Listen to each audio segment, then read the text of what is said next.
जय श्री राम दोस्तों, राधे राधे। मैं हूँ पुष्पा उपाध्याय।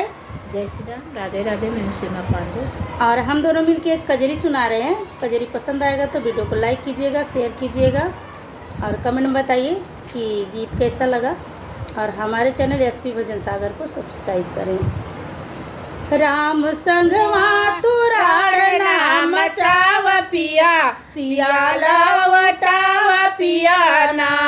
राम संगवा तुराड़ नाम मचाव पिया, सियाला उठाव पिया ना। आई है हनुमत बलवान लइके गदा तलवार, आई है हनुमत बलवान लइके गदा तलवार। अब सोने कलंक ना जलाव पिया, सियाला उठाव पिया ना। लंका दहन ना कराव पिया, सियाला उठाव पिया ना। राम संगवा तुराड़ ना मचाव पिया, सियाला उठाव पिया ना।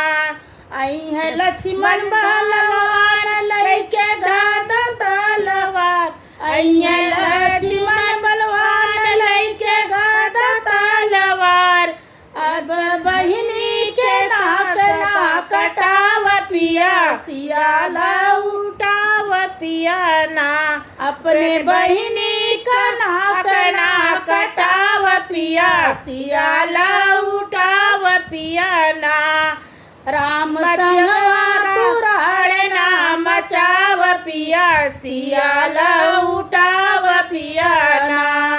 आई है राम रघुराई गई तोहा के मुआई, आई है राम रघुराई गई तोहा के मुआई। अपने कुल का नाश ना कराव पिया, सियाला उठाव पिया ना।